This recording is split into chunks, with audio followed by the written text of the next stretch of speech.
Buen día, mi nombre es Irving Chávez y hoy voy a ser el moderador de este panel de discusión, donde vamos a ver las complicaciones microvasculares de la diabetes, tal como lo es la nefropatía diabética, la neuropatía diabética, la retinopatía diabética y el pie diabético. Vamos a comenzar con el tema de nefropatía diabética, que como bien sabemos, pues es una pérdida progresiva de la función renal, que esta pérdida va a ser irreversible. Tenemos con nosotros al doctor Portillo, que él nos dará una introducción a lo que es la fisiopatología de la nefropatía diabética. Doctor, buen día, adelante. Buenos días, doctor. Mi nombre es Javier Armando Portillo Robles y yo les voy a hablar sobre lo que es la fisiopatología.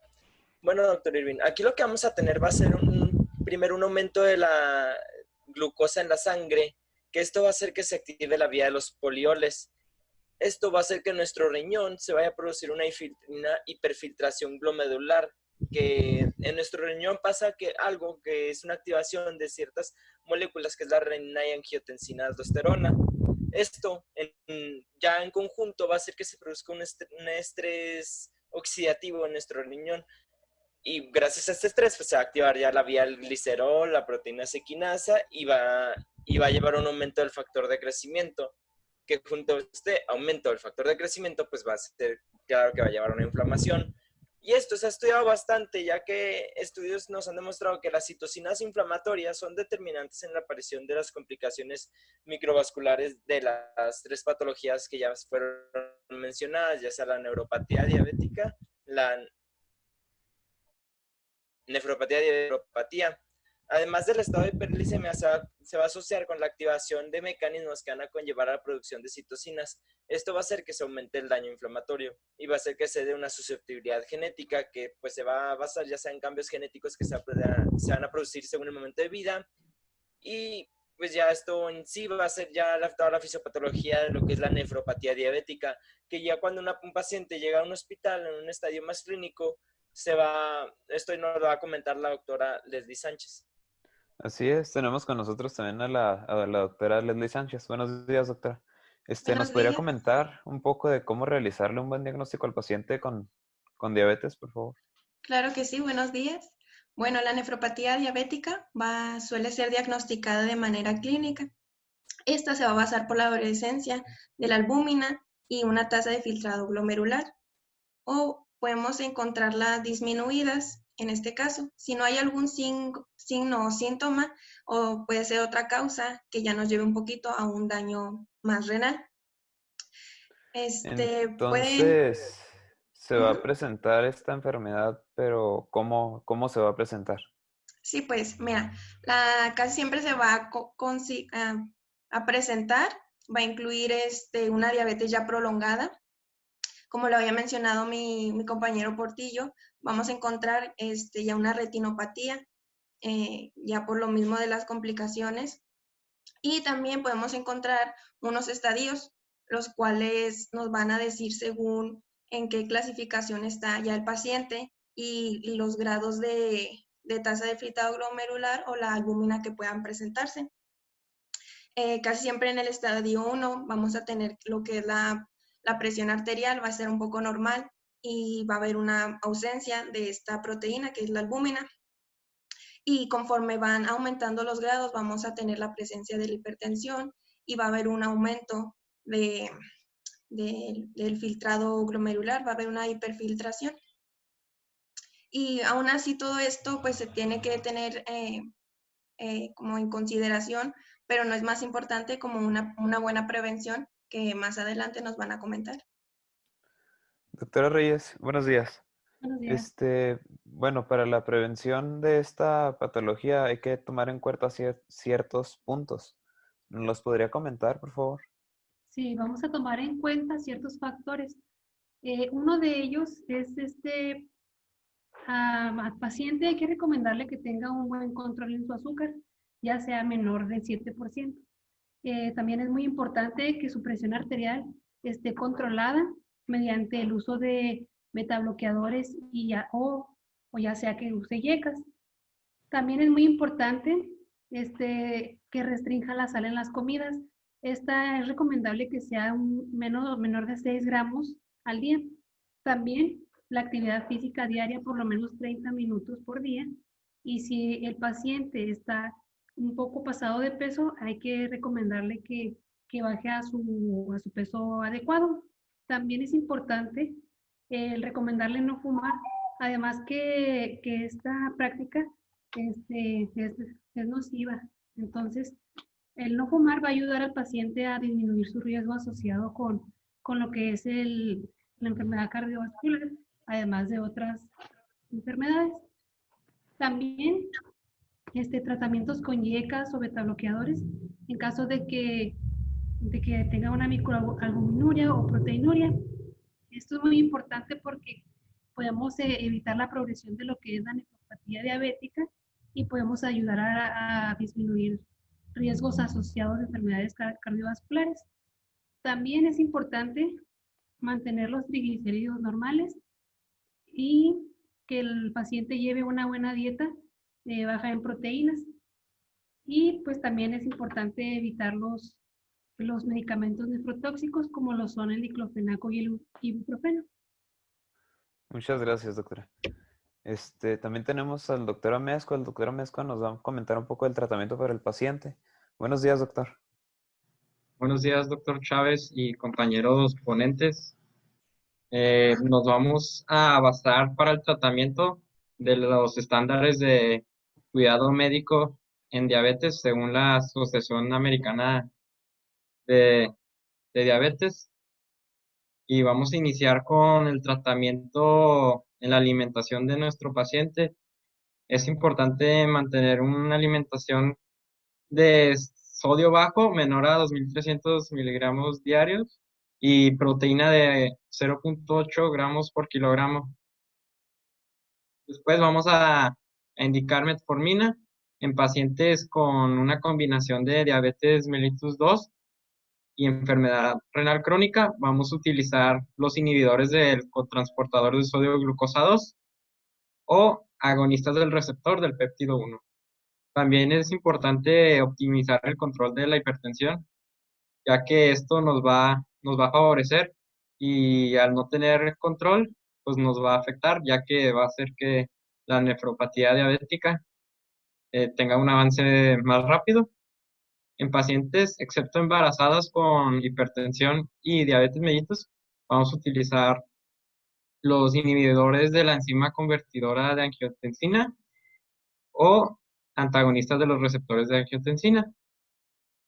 Para regular o controlar los niveles de creatinina y potasio, vamos a utilizar los diuréticos.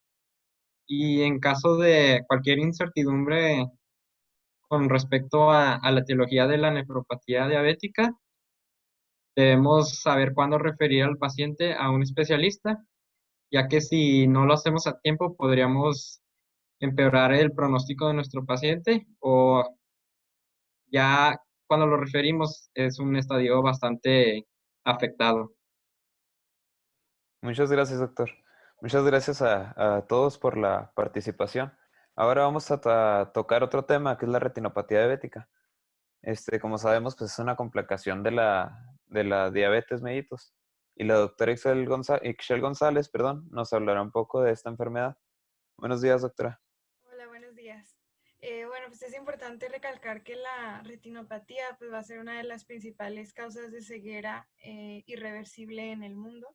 Después de 20 años de haber tenido diabetes tipo 1, aproximadamente el 99% la va a tener y el 60% en caso del tipo 2.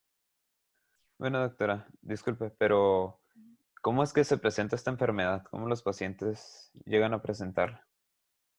Ok, pues la etiología es actualmente desconocida, pero se sabe que pues, la exposición prolongada a la hipoglucemia, a la hiperglucemia puede inducir los cambios bioquímicos y fisiológicos que va a alterar el endotelio y pues va a hacer que los pericitos morales haya pérdida de ellos.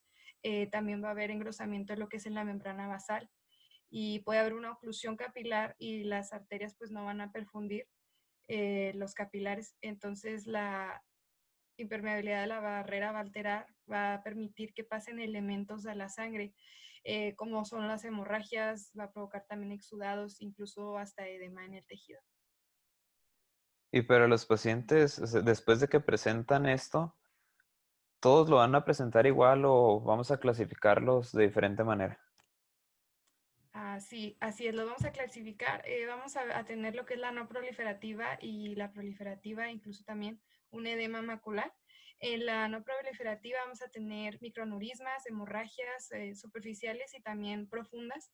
Va a haber un edema retinal, van a exudar, va a haber área de no perfusión y puede haber incluso infarto de la capa de fibras nerviosas, incluso también alteraciones microvasculares intrarretinianas y puede llegar a la dilatación venosa.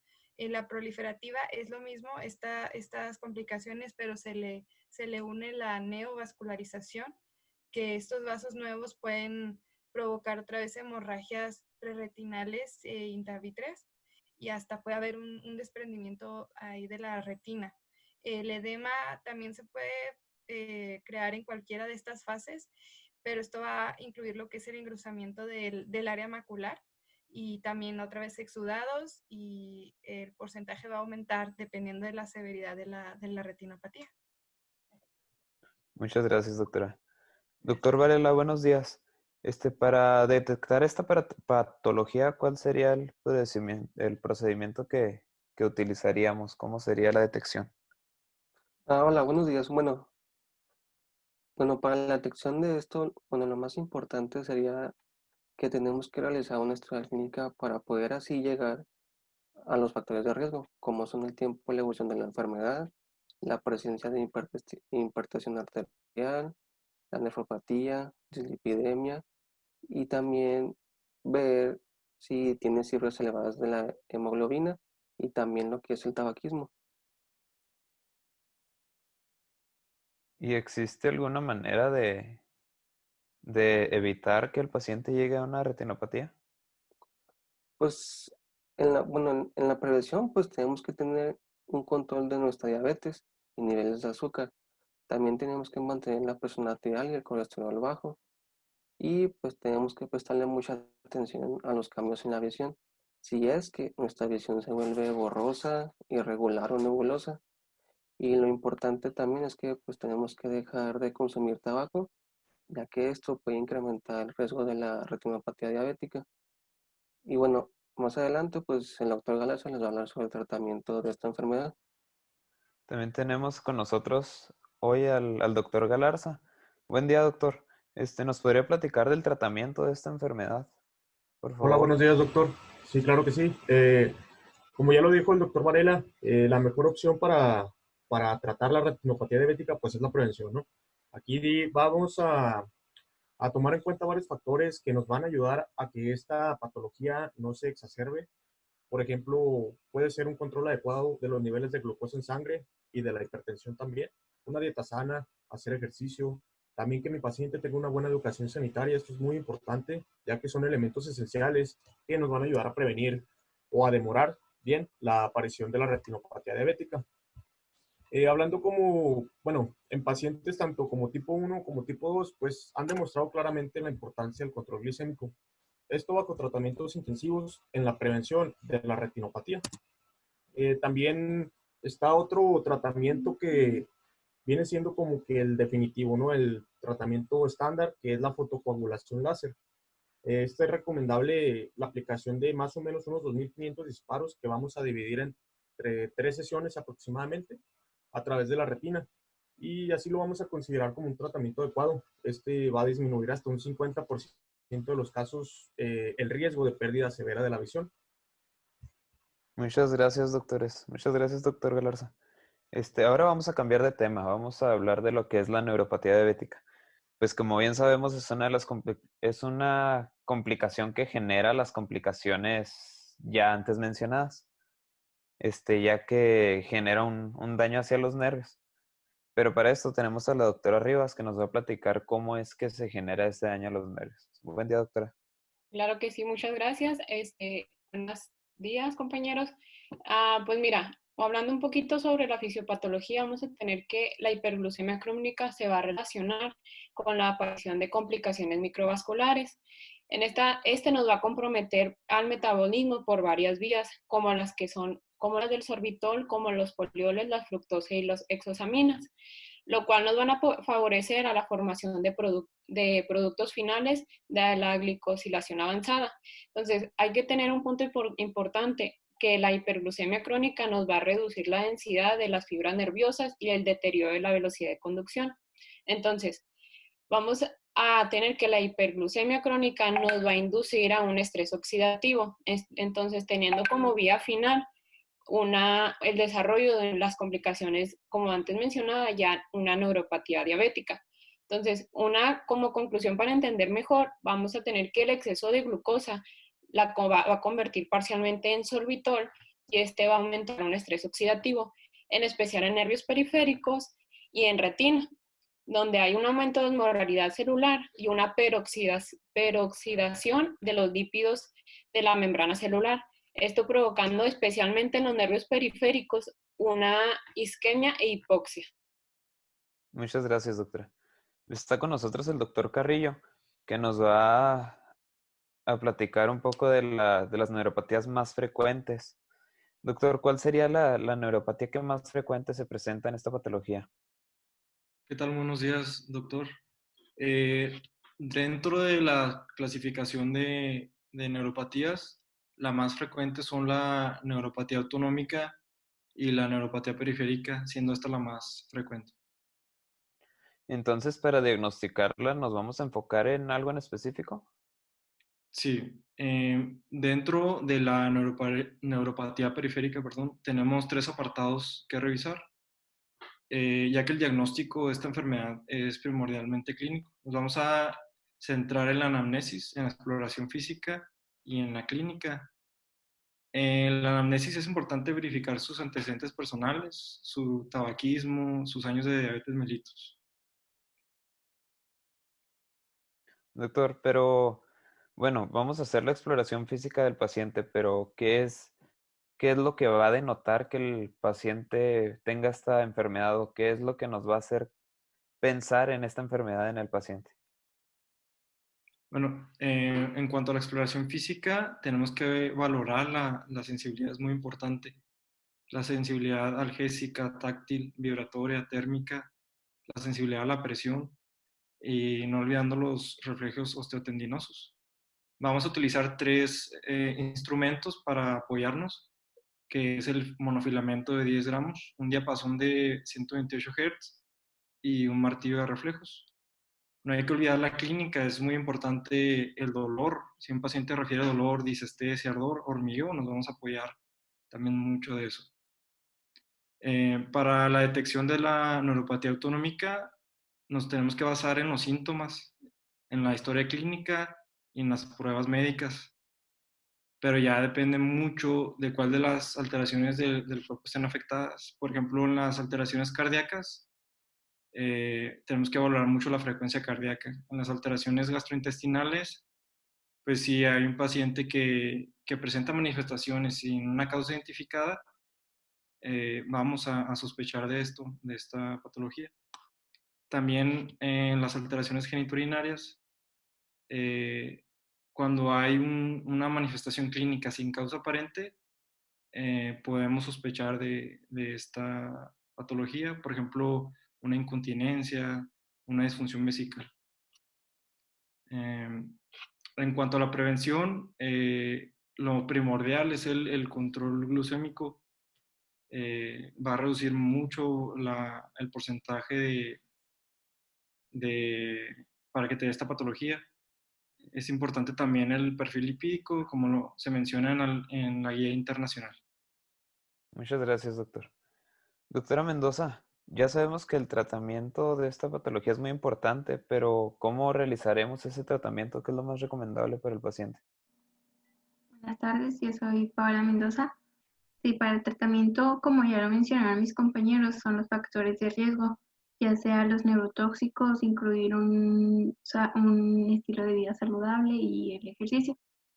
Además, como parte del tratamiento, pues va a ser evitar las complicaciones que vaya a presentar el paciente y para evitar que avance la neuropatía, siendo así como el pie diabético o la debilidad muscular, algunos ejemplos.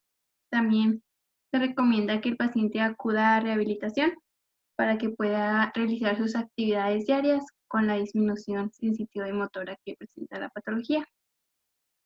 Para la neuropatía dolorosa se van a utilizar 3 grandes grupos para el tratamiento, que vendrían siendo los gabapentinoides, los inhibidores selectivos de recaptura de noradrenalina y de serotonina y los antidepresivos tricíclicos.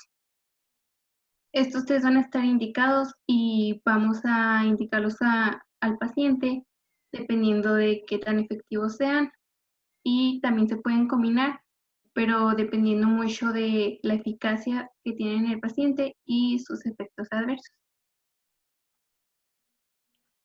Ya eso sería todo.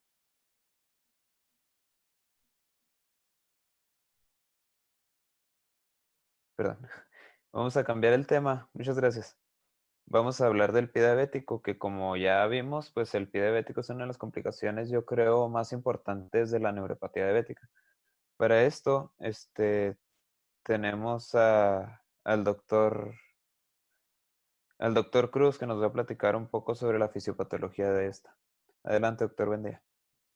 ¿Qué tal? Buenos días, compañeros. Bueno, primeramente agradeciendo a todos los doctores que nos han enseñado, brindado su conocimiento. Efectivamente, Irving, como tú me comentaste, vamos a hablar sobre el pie diabético.